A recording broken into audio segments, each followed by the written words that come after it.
Today, we're taking a bit of a pause from our podcast and diving into an essential concept from Dr. Henry Cloud's work called the law of responsibility.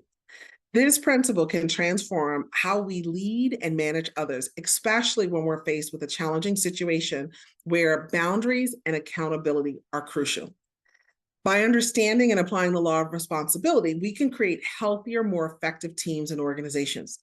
This is about empowering your people, ensuring they grow through their own experiences, and fostering a culture of accountability. All right, so to get started, let's lay a foundation to make sure we understand what the law of responsibility is all about. According to Dr. Cloud, the law of responsibility teaches us that while we're called to help one another, we're not meant to live someone else's life for them. Each person must take responsibility for their own actions, thoughts, behaviors, talent, values, beliefs, and growth. As leaders, we're responsible to our team members, but not for them. When we take on someone else's responsibilities, we may unintentionally hinder their growth and perpetuate a cycle of irresponsibility. Our role as leaders is to guide, not do the work for others.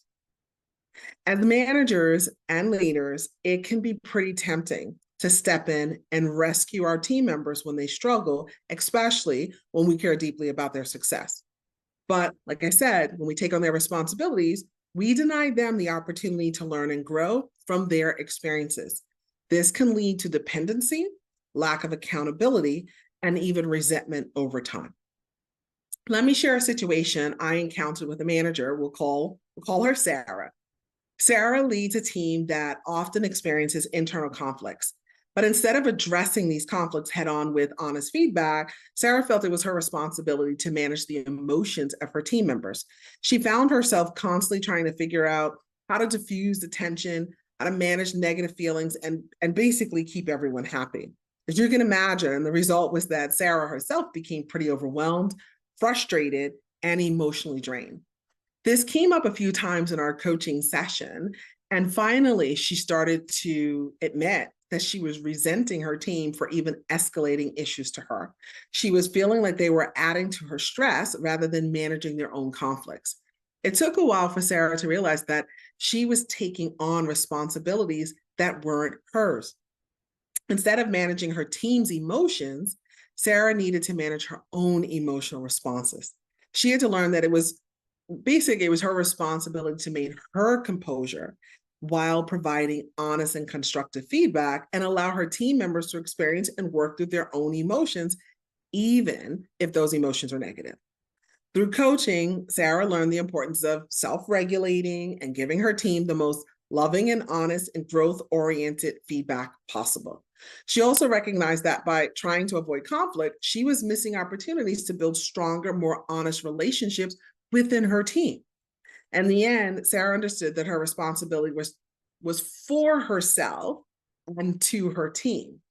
Her responsibility was not for her team. It was not to manage their emotions, but it was to support their growth by allowing them to face the consequences of their actions and emotions while also holding them accountable when necessary.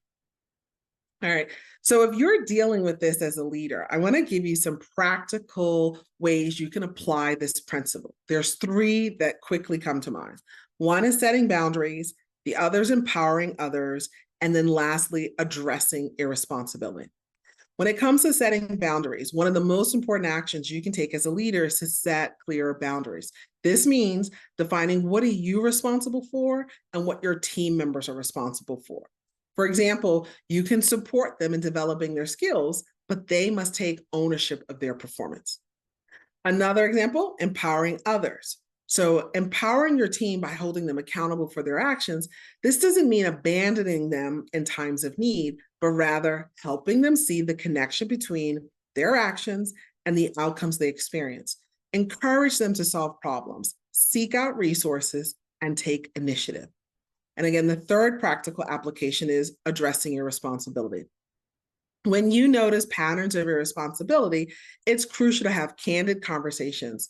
This might mean saying something like, I've noticed that you haven't been meeting your deadlines. Let's talk about what's going on and how can we address this. However, it's important you take responsibility for getting back on track. So you can see in that statement, you're providing the feedback, you're calling out the issue, you're offering support, but you're also holding them responsible. All right, so let's take a moment to sort of step back and reflect a little bit. Are there areas where you've taken on responsibilities that belong to your team members? How might this be impacting their growth and your effectiveness as a leader? I'm going to pause here because I want you to think about that. Another thought process, consider a situation where you've had to set boundaries with a team member. What challenges did you face and how did it impact your team dynamics?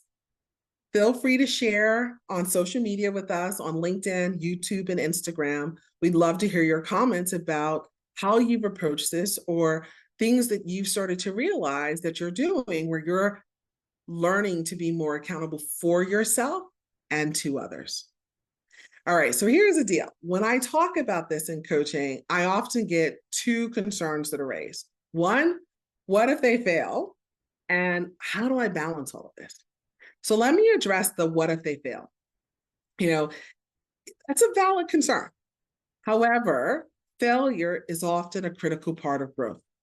By allowing your team members to experience the consequences of their actions, you're not abandoning them. You're giving them the opportunity to learn, adapt, and ultimately become stronger contributors. Now, I have many times in my career as a manager and a leader have allowed my team to fail. However, I don't do it in a vacuum. I will contract with my manager. I will, contract with clients. Sometimes it's an external focus, but I will either with a client say, hey, this is something we're trying. Here's a secondary person that's on this team. That's a backup for this individual, yada, yada, yada. Sometimes I've given a discount so that they're not feeling like, oh, I'm paying top dollar and I have someone who's learning. Internally, I will work with my management and say, here's how I'm trying to grow the team.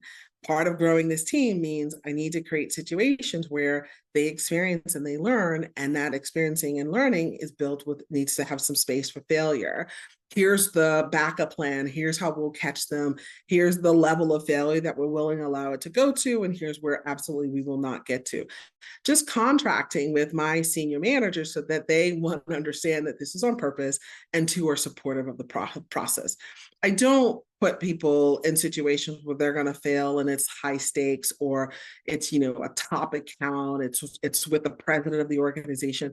I'm not trying to destroy people's careers. I'm not trying to limit people's mobility and growth. None of that. What I'm talking about is contained, controlled environments in which I'm equipping my employees the opportunity to try on new things, giving them enough space to see what works and what doesn't work, and enough room and cushion in that space that it can absorb failure. All right, so that's the what if they fail. The other side of this is how do I balance support and responsibility? A bit of a continuation of the what if it fails. It's important to balance both being supportive and holding others accountable. Offering guidance, resources, encouragement, all of that is about support, but ensuring that they own the task and responsibilities, that's going to be key. So as I mentioned earlier, it's one thing to provide access to training or access to skill building.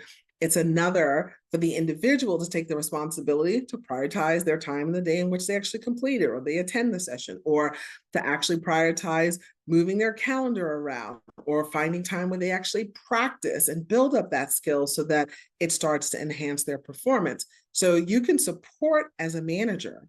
That is definitely your responsibility to your team. But your team has to be responsible for themselves and taking ownership of what changes need to be made so that that performance difference starts to be seen. All right. In conclusion, the law of responsibility is about creating a culture where every individual is empowered to take charge of their own actions, behaviors, and growth. As leaders, our role is to guide and support them, not carry their burdens for them. Remember, leadership is about developing others, not just achieving outcomes. By applying the law of responsibility, you not only help your team members grow, but also create a stronger, more resilient organization. Again, I'd love to hear how you're applying these principles in your leadership journey. Share your thoughts and experiences in our comment section on LinkedIn, Instagram, on YouTube. It's great chatting with you. Looking forward to our next conversation.